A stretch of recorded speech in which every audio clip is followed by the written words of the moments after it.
എൻസൈക്ലോവിങ്സിന്റെ പുതിയൊരു വീഡിയോയിലേക്ക് നിങ്ങൾക്ക് ഏവർക്കും സ്വാഗതം. ഈ വീഡിയോയിലൂടെ നിങ്ങളുമായി ഷെയർ ചെയ്യുന്നത് പ്രധാനമായിട്ടും സ്വർണ്ണവിലയുമായി ബന്ധപ്പെടുത്തിയുള്ള ചില പ്രധാനപ്പെട്ട അപ്ഡേറ്റുകളാണ് ഉൾപ്പെടുത്തിയിട്ടുള്ളത്. നമ്മുടെ വീഡിയോസ് ആദ്യമായി കാണുന്ന സുഹൃത്തുക്കളാണെങ്കിൽ ആദ്യമേ തന്നെ ചാനൽ ഒന്ന് സബ്സ്ക്രൈബ് ചെയ്യുക. അപ്പോൾ നമുക്ക് വിശദാംശങ്ങളിലേക്ക് അടക്കാം. സംസ്ഥാനത്ത് സ്വർണ്ണവില റെക്കോർഡ് കുതിപ്പിലാണ്. ഇന്ന് ഒരു പവൻ സ്വർണ്ണത്തിന് വില 1.15 ലക്ഷമാണ്. ആഗോള സാമ്പത്തിക അനിശ്ചിതത്വങ്ങളാണ് ഈ വില വർധനവിന് പ്രധാനമായിട്ടുള്ള കാരണം. അതേസമയം സ്വർണം പഴയ നിലയിലേക്ക് പോകുമെന്നാണ് ഉയരുന്ന പ്രധാനപ്പെട്ട ചോദ്യം. അങ്ങനെ വില കുത്തിനെ ഇടിയുകയാണ് എങ്കിൽ ആഗോളതലത്തിൽ ചില കാര്യങ്ങൾ സംഭവിക്കേണ്ടതായിട്ടുണ്ട് എന്ന് പറയുകയാണ് സാമ്പത്തിക വിദഗ്ധരായിട്ടുള്ള മേരി ജോർജ്. അവരുടെ വാക്കുകൾ പരിശോധിച്ചാൽ രൂപയുടെ മൂല്യം കുറഞ്ഞാൽ ഉടനെ നിക്ഷേപകർ സ്വർണത്തിലേക്ക് പോകുന്നതാണ്. അങ്ങനെയാണ് ഇന്നിവിടെ സ്വർണത്തിന്റെ മൂല്യം വർദ്ധിച്ചിരിക്കുന്നത്. സ്വർണത്തിന്റെ വില വർധനവ് ഒന്ന് തടയുവാൻ എങ്ങനെയാണ് സാധിക്കുന്നതെന്ന് പരിശോധിക്കാം.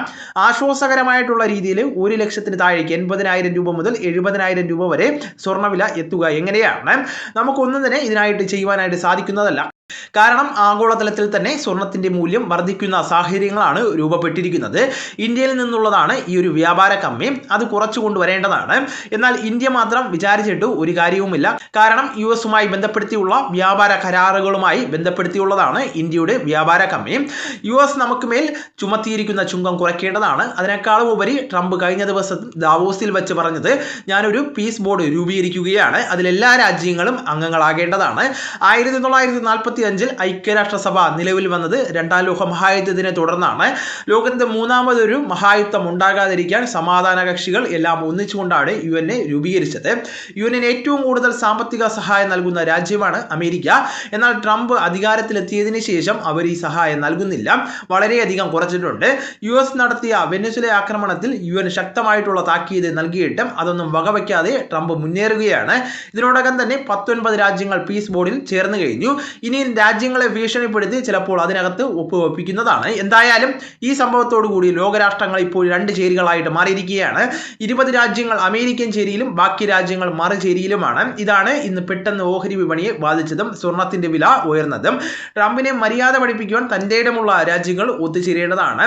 അങ്ങനെ ഒത്തുചേരുമ്പോൾ ട്രംപ് മുട്ടുമടക്കുന്നതാണ്, അല്ലെങ്കിൽ മടക്കിക്കേണ്ടതാണ്. അത് ലോകത്തിന്റെ ആവശ്യമാണ്. ട്രംപിനെ മുട്ടുമടക്കിക്കുവാൻ സാധിച്ചാൽ തീർച്ചയായിട്ടും ട്രംപിന്റെ തീരുവ ഭീഷണികൾ അവസാനിക്കുന്നതാണ്. മറിച്ച് അംഗങ്ങളാകാത്ത രാജ്യങ്ങളോട് നിങ്ങൾ അംഗങ്ങളായില്ല എങ്കിൽ ട്രേഡ് ടാരിഫ് ചുമത്തുമെന്ന് പറഞ്ഞ് ഭീഷണിപ്പെടുത്തിയാൽ ഒട്ടുമിക്ക രാജ്യങ്ങളും അടിയുറച്ച് മെമ്പർഷിപ്പ് എടുക്കുന്നതാണ്. അങ്ങനെ ഭീഷണിയുടെ വഴിയിലാണ് കാര്യങ്ങൾ പോയാൽ സ്വർണത്തിന്റെ വില ഇനിയും ഉയരുവാൻ സാധ്യതയുണ്ട്.